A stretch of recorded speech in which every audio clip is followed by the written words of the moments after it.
Hello दोस्तों, आज हम लोग बिहार एसएससी का सेट नंबर 4 देखने वाले हैं।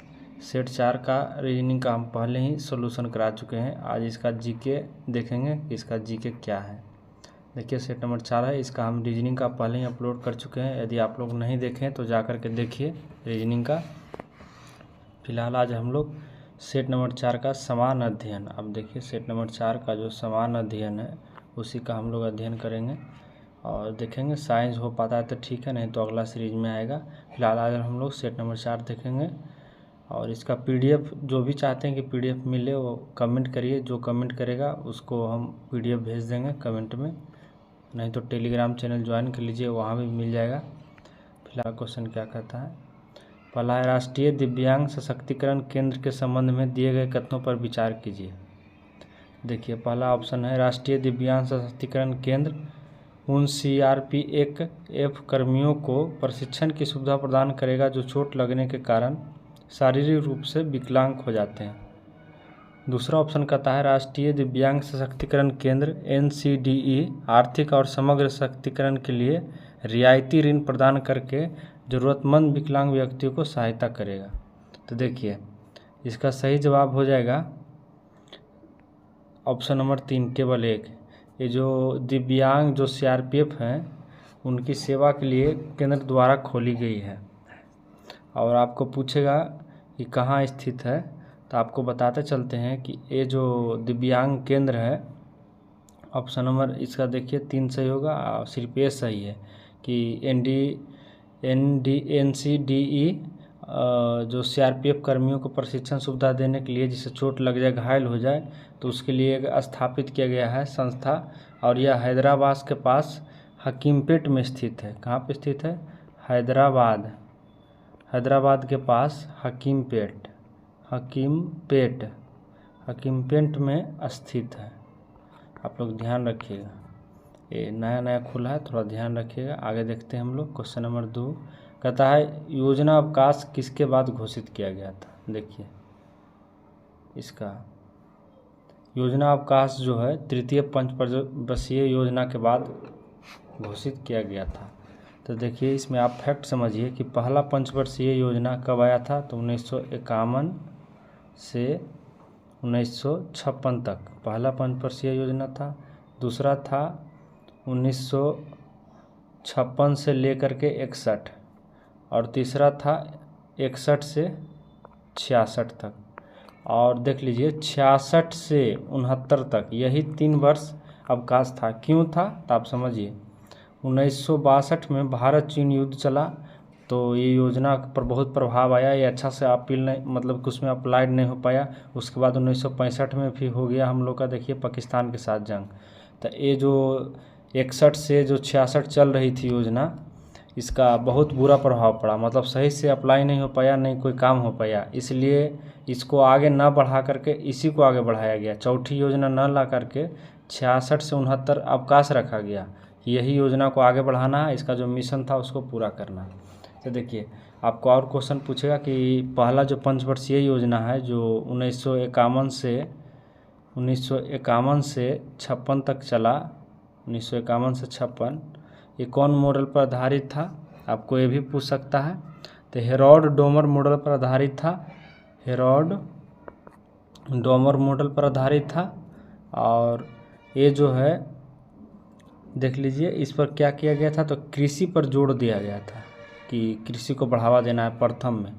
और जो दूसरा था देख लीजिए, दूसरा जो था 1956 से जो 61 चला था, दूसरा में क्या था, 1956 से 61 तक चला था दूसरा। तो इसमें जो है उद्योग पर जोर दिया गया था। उद्योग पर आप लोग ध्यान रखिएगा, इस पर जो है उद्योग पर जोर दिया गया था। और इसको जो है नेहरू महालनोबिस योजना भी कहते हैं। मतलब इन्हीं दोनों पे आधारित था, यही दोनों के योजना मतलब मिलकर के बनाया था। तो देखिए दूसरी पंचवर्षीय योजना के दौरान क्या क्या हुआ, तो इसमें इस्पात और लौह कारखाना लगा। जैसे दुर्गापुर में लगा, दुर्गापुर है आपको बताते हैं पश्चिम बंगाल में। और कहाँ कहाँ लगा देख लीजिए, दुर्गापुर में भिलाई हो गया जो छत्तीसगढ़ में है, CA से लिख देते हैं, छत्तीसगढ़ में भिलाई। उसके बाद राउरकेला उड़ीसा में, ये भी लगा स्टील वाला। इसी तरह का सब जगह लगा। देखिए भिलाई वाला था जो लौ वाला था, ये दोनों इस्पात का है, राउरकेला और यहाँ दुर्गापुर का। समझ में गए होंगे आप लोग। देखिए और झारखंड में सिंदरी में उर्वरक फर्टिलाइजेशन लगा, उर्वरक का लगा झारखंड में इसी योजना के तहत। इसमें बहुत कुछ हुआ है, इसलिए आप लोग इसको ध्यान से थोड़ा सा रखिएगा। आगे देखते हैं क्वेश्चन नंबर 3 कथा निम्नलिखित में से कौन सा युग्म जोड़ा का मिलान गलत ढंग से किया गया है। हिंद स्वराज जो है, देख लीजिए यहाँ पे तीसरा नंबर क्वेश्चन, हिंद स्वराज देख लीजिए 3 नंबर क्वेश्चन अच्छा से। हिंद स्वराज जो पुस्तक है महात्मा गांधी जी ने लिखे थे, महात्मा गांधी ने कब लिखे थे, तो 1909 में लिखे थे, 1909 में। तो यही जोड़ा गलत है, बाकी सब सही है। प्लूटो गणतंत्र, अरस्तु राजनीतिक, कार्ल मार्क्स आपको पता है दास कैपिटल ने लिखा था, कार्ल मार्क्स नामक पुस्तक। तो इसी को एक और नाम भी है, देख लीजिए, और एक और नाम क्या है आपको बताते हैं। इंडियन होम रूल भी बोला जाता है, जो गांधी जी ने लिखे थे हिंद स्वराज, उसको इंडियन होम रूल भी बोला जाता है, home rule, Indian home rule. तो ये सब चीज़ आप ध्यान रखिएगा। चलिए थोड़ा सा इसमें सोल्यूशन में टाइम लग रहा है, आप लोग देखिए, आगे बढ़ाते हैं। विधि का शासन की संकल्पना कहाँ की संवैधानिक प्रणाली की एक विशेष विशेषता है। देखिए विधि का जो है ब्रिटेन का है, आप लोग ध्यान रखिएगा। इसमें जो है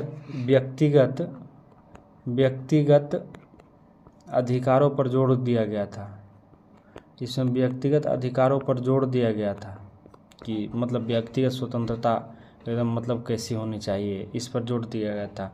और देखिए इसके अंतर्गत क्या है तब बताते हैं कि आप जब तक वो न्यायालय में दोषी नहीं करार दिया जाता है तो आप उसको दोषी नहीं मान सकते, मतलब नहीं दोषी बोल सकते हैं। यदि आप बोलिएगा तो आपके खिलाफ वो मानहानि का केस भी कर सकता है, जब तक उसको न्यायालय से दोषित नहीं किया जाता है। ये व्यक्तिगत स्वतंत्रता है, इसी में लिया गया था, इसी के अधिकार के अनुसार। तो आगे देखते हैं हम लोग क्वेश्चन नंबर 5 क्या कहता है, देख लीजिए क्वेश्चन नंबर 5। देखिए लिखित में से धन आपूर्ति को नियंत्रण करने में कौन सहायक नहीं है, तो ऑप्शन देख लेते हैं। ऑप्शन कहता है कि निर्बंध बाजार नीति, CIRR, और कहता है बैंक दर, और सीमांत आवश्यकता में परिवर्तन। तो देख लीजिए 5 का हो जाएगा निर्बंध बाजार नीति। बाकी ये तीनों जो है आवश्यक है, लेकिन एक वाला आवश्यक नहीं है। देख लीजिए 5 का कहता है लिखिए तो कौन धन आपूर्ति का नियंत्रण ये नहीं करता है, ये उससे रिलेटेड वर्ड ही नहीं है। छठा देखते हैं, आमतौर पर सिद्धांत और व्यवहार के बीच यहाँ पर बड़ा अंतर देखा जाता है। समझ गए, तो देख लीजिए इसमें कहाँ कौन होगा जो, देखिए सरकार का समाजवादी प्रकार का।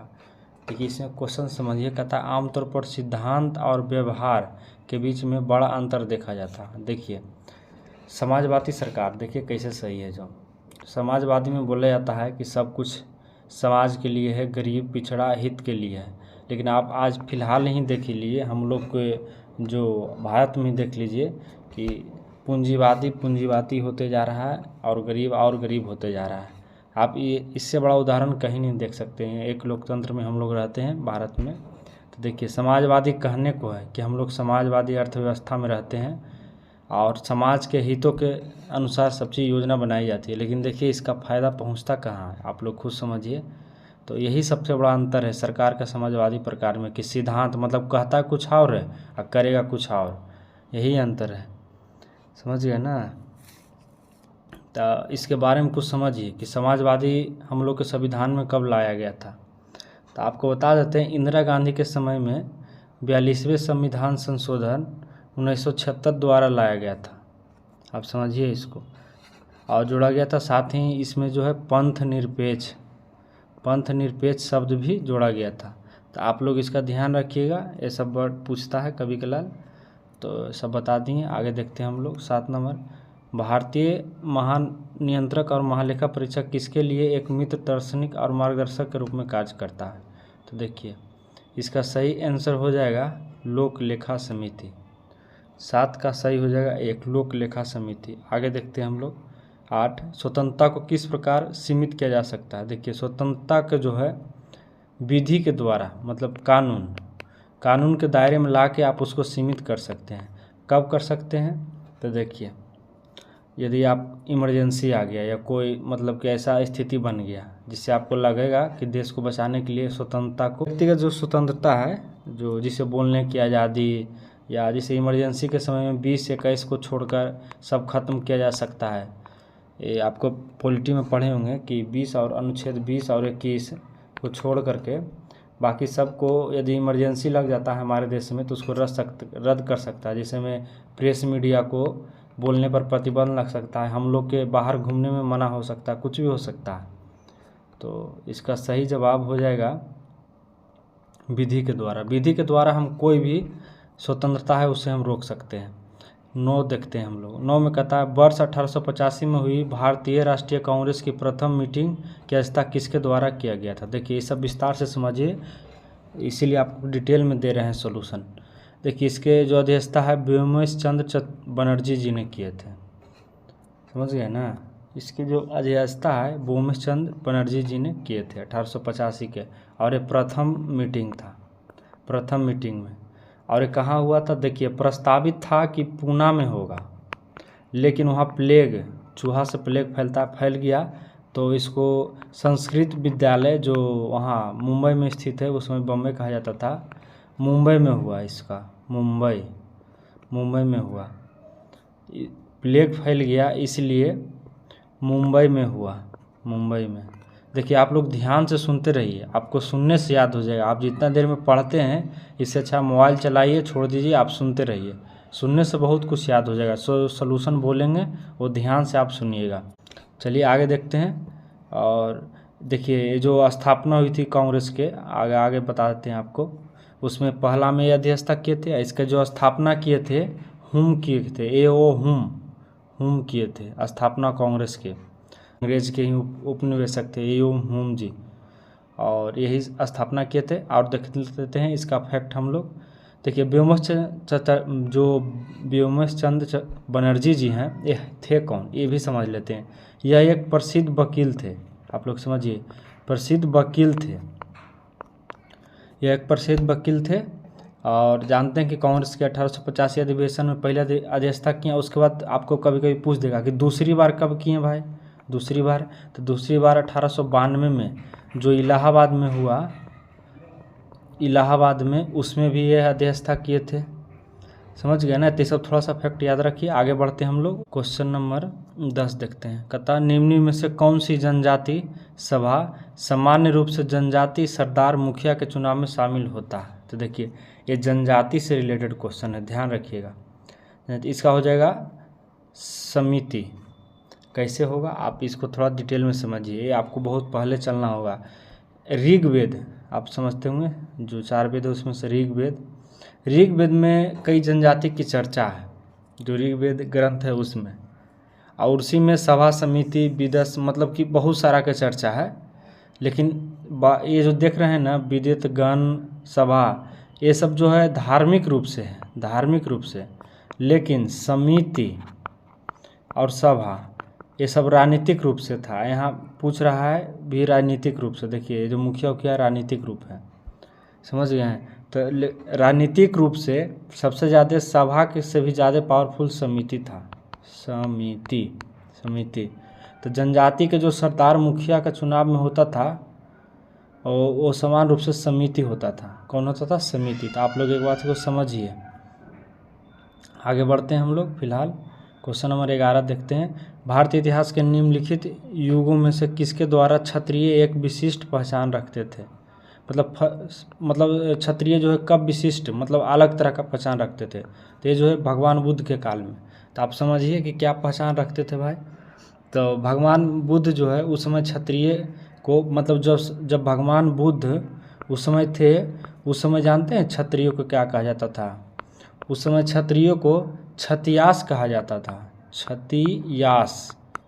क्षत्रियास कहा जाता था उस समय क्षत्रियों को। यह वही समय यह विशेष पहचान रखते थे।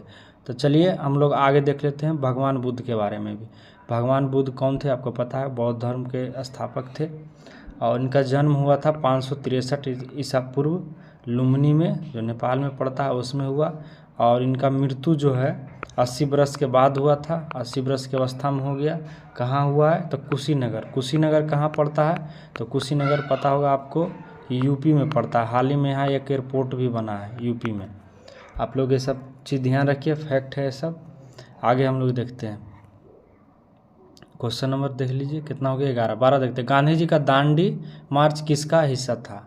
देखिए गांधी जी का दांडी मार्च जो है, ये जो दांडी मार्च जो है सविनय अवज्ञा आंदोलन का हिस्सा था। तब देखिए सविनय अवज्ञा आंदोलन, आप पूछेगा कि सविनय अवज्ञा आंदोलन चला कब था, ये भी आपको पूछ सकता है। तो सविनय अवज्ञा आंदोलन 12 मार्च 1930, आप थोड़ा सा तेज़ी में कराएंगे सोल्यूशन, ध्यान रखिएगा। 12 मार्च 1930 को चालू हुआ था दांडी मार्च, समझ गए ना।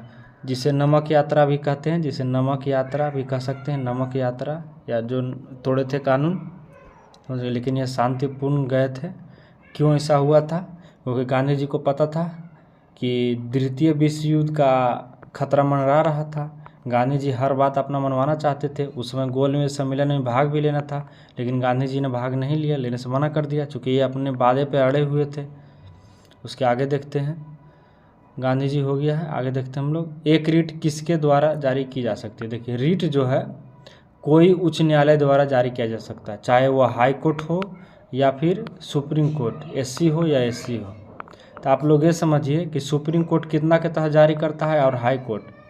तो सुप्रीम कोर्ट जो है अनुच्छेद 32 के तहत जारी करेगा और हाई कोर्ट जो है अनुच्छेद 226 के अनुसार जारी करता है। ये दोनों रीट जारी कर सकता है, एक 32 और एक 226 हाई कोर्ट।